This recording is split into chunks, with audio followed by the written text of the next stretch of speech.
80% des gens peuvent doubler leurs pas sans bouger leur planning et tu fais sûrement partie du lot. Ces astuces, je les ai testées moi-même et sur mes clients et spoiler, ton nombre de pas va exploser sans t'en rendre compte.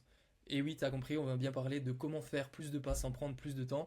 Mais d'abord, je me présente, si tu me connais pas, je m'appelle Tanguy, plus connu sous le pseudo Le Coach Chauve, notamment sur Instagram. Je suis coach sportif en ligne et j'ai déjà aidé plus d'une vingtaine de personnes à se transformer au cours des derniers mois avec une méthode du coup qui leur est adaptée et qui leur permet de ne pas avoir de frustration ou de changer totalement leurs habitudes. Et ça tombe bien, le sujet d'aujourd'hui, il parle de comment modifier une habitude qui est celle de marcher davantage sans avoir à y consacrer beaucoup de temps. Donc tu le sais déjà sûrement parce qu'on en parle souvent partout, les études elles montrent que marcher 7000 pas par jour ça réduit drastiquement le risque de mortalité toute cause confondue, mais aussi marcher ça représente une grosse dépense calorique, bien plus qu'une séance de muscu par exemple, et ce sans être fatigué. C'est la chose la plus puissante pour perdre du poids, même sans changer son alimentation.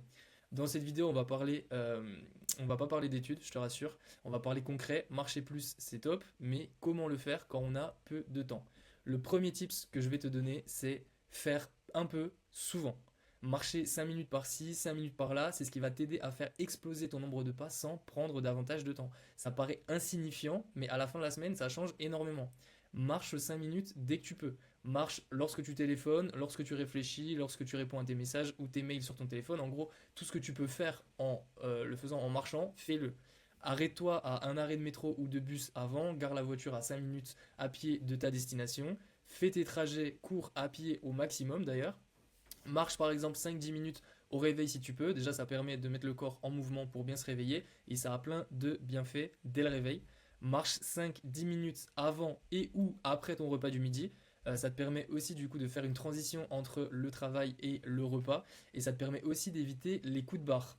Parce que bouger régulièrement, ça aide à diminuer les coups de barre que tu ressens après tes repas. Donc ça peut être une très bonne stratégie. Marche également 5-10 minutes avant et après ton sport, comme ça te permet aussi de t'échauffer. Euh, et si tu fais de la musculation par exemple, tu peux également marcher pendant tes temps de repos. Et ça c'est vraiment très très puissant. En sèche, je grattais 5000 pas par jour juste en faisant ça. Au lieu d'attendre tes 2 minutes de repos sans rien faire, bah juste marche dans la salle. Les gens vont pas trouver ça bizarre, t'inquiète, il y a beaucoup de personnes qui font ça maintenant, donc les gens savent pour quelle raison tu fais ça. Ils vont vite comprendre quand ils vont devoir marcher dans la salle qu'il y a une raison à ça et que c'est pas juste que t'es fou, t'inquiète pas. Le deuxième tips, du coup, il va à l'inverse du premier, c'est maximiser la marche, mais du coup, cette fois, quand tu as le temps. Ok.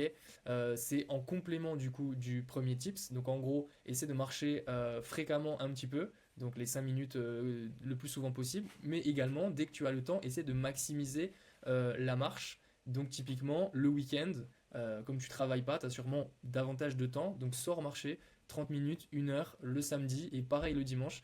Tu peux le faire dès le réveil, dans la matinée, ça te permettra d'avoir déjà fait quelque chose de ta journée, d'être fier de toi et d'être beaucoup plus en forme sur ta journée que si tu l'as commencé en passant 1 heure dans le canapé à scroller. Et crois-moi, tu ressors de ton week-end beaucoup plus satisfait et fier de toi si tu fais ça. Et d'ailleurs, si tu as des randos dans ta région, tu pourrais aussi en faire une chaque week-end ou de temps en temps au moins. Comme ça, tu allies l'utile à l'agréable et tu découvres aussi ta région. Le troisième tip, c'est crée-toi une routine. Pour reprendre le point précédent, les 30 minutes de marche le samedi et le dimanche, ça pourrait être ta routine hebdomadaire. C'est-à-dire que toutes les semaines, tu sais que le samedi et le dimanche, tu sors marcher, c'est ton habitude. Ok. Et une fois que ça devient une habitude, ça devient beaucoup plus simple. Et également, une fois que tu l'as fait les premières fois et que tu en vois les bénéfices et à quel point c'est bien mieux de passer un week-end comme ça en bougeant dès le matin et du coup en ayant de l'énergie dans sa journée, en ayant l'impression de faire quelque chose, une fois que tu t'es rendu compte de tout ça, ça devient beaucoup plus facile à le continuer vu que tu en as vu les bénéfices. Également, ça peut être marcher 20 minutes en rentrant du taf le soir. Ça te permet en plus de couper vraiment entre le travail et ta vie perso. Et tu sais que du coup, quand tu marches, c'est que tu as fini ta journée et que tu vas pouvoir te détendre et ton cerveau il devient conditionné du coup à plus penser au taf à partir du moment où tu es en train de faire tes pas. Il sait que ok, là je suis en train de marcher, ça veut dire que j'ai fini le taf et que je vais rentrer dans la partie plus chill où j'ai juste plus à penser au taf et du coup ça t'évite d'avoir encore des pensées liées au taf comme ça peut être le cas pour pas mal de personnes. D'ailleurs, si jamais tu veux qu'on discute de ta routine et ce que tu pourrais mettre en place en fonction de celle-ci, n'hésite pas à réserver un appel gratuit avec le lien qu'il y a dans la description. C'est un appel avec moi, on peut voir du coup euh, ta routine, ce que tu fais dans tes journées et ce que tu pourrais modifier du coup pour essayer de te dépenser un peu plus ou juste même au niveau de l'alimentation, ce que tu pourrais faire, etc.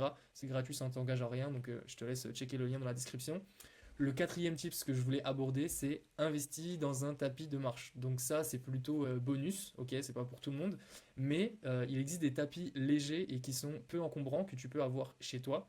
Et avoir un tapis de marche chez toi, ça te permet de pouvoir faire tes pas sans avoir à affronter la tempête qu'il y a dehors. S'il fait souvent moche chez toi, ça peut être une très bonne solution. Et si c'est quelque chose qui te démotive, ça peut être une très bonne solution aussi. Tu peux aussi faire 5 minutes par-ci par-là plus facilement sans avoir à sortir de chez toi. Donc pour revenir au premier tips que je t'ai évoqué, forcément, si tu dois descendre de ton immeuble, descendre 5 étages, sortir du portail et tout ça pour aller faire des pas pendant 5 minutes, forcément c'est plus compliqué de faire 5 minutes par-ci par-là que si tu as un tapis chez toi, tu as juste à monter sur le tapis, marcher 5 minutes et c'est bon, par exemple pendant que tu es en train de répondre à quelqu'un ou pendant que tu réponds à un appel qu'on vient de te passer, etc. Et si tu habites à la campagne aussi, parfois, c'est moins simple de sortir marcher par rapport en ville, où tu as plein de choses à voir, des gens dans la rue, etc. Et du coup, avoir un tapis de marche chez soi, ça te permet de pouvoir, par exemple, regarder la télé, une série ou lire un livre pendant que tu marches. Et du coup, pour ces raisons-là, ça peut être plus agréable. Et aussi, si tu bosses de chez toi ou que tu fais régulièrement du télétravail, tu peux marcher en travaillant. Tu peux carrément acheter un bureau assis debout, c'est pas si cher, ça coûte 120 euros je crois, donc tu peux demander ça à Noël par exemple, et c'est très pratique, et tu mets le tapis du coup en dessous, comme ça tu montes le bureau et tu peux travailler pendant que tu es en train de marcher sur ton tapis. Il y a beaucoup de personnes qui travaillent à la maison qui font ça, et c'est vraiment ultra puissant, il y a beaucoup de personnes qui atteignent 15 000 pas par jour sans prendre 0 minute parce que ils sont en train de travailler en même temps. Et si jamais tu as besoin d'une ref pour un tapis de marche, envoie-moi un message par exemple sur Instagram et j'essaierai de te donner des références et de t'aider par rapport à ça. Et du coup, le cinquième et le dernier tip, c'est fixe-toi un objectif hebdomadaire.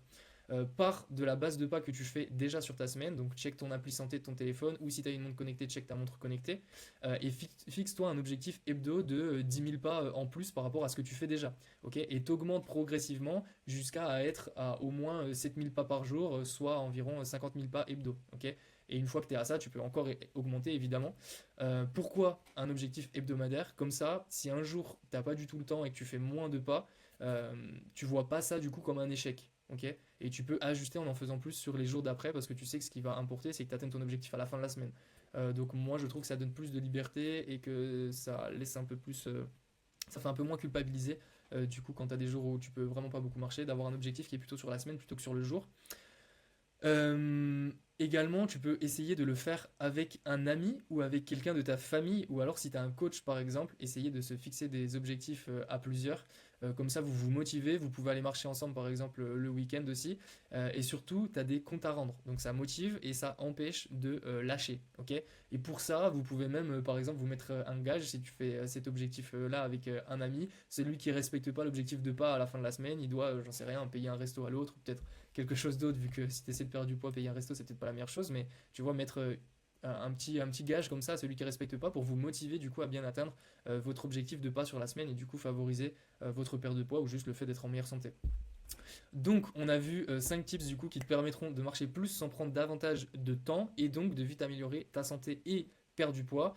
C'est les mêmes tips que je donne à mes clients et qui leur permettent en grande partie d'atteindre leurs objectifs hebdomadaires et qui leur permettent du coup de perdre du poids. Tu peux voir d'ailleurs certaines pertes de poids que j'ai réalisées avec mes clients juste ici. Et si jamais tu veux réussir à perdre du poids comme eux sans être frustré en adoptant de bonnes habitudes qui te suivront, tu peux cliquer sur le lien qu'il y a dans la description pour prendre un appel offert et qu'on en discute. Donc là, tu vois, le lien, il est juste ici. C'est un lien Calendly. Tu as juste à choisir la date, l'horaire qui te correspond. Si jamais il n'y a pas de créneau qui te correspondent, envoie-moi un message sur Instagram et on se trouvera du coup un créneau qui te correspond davantage. Je m'adapterai. Ça t'engage en rien. Au pire, tu repars avec une roadmap et des conseils pour te débrouiller tout seul.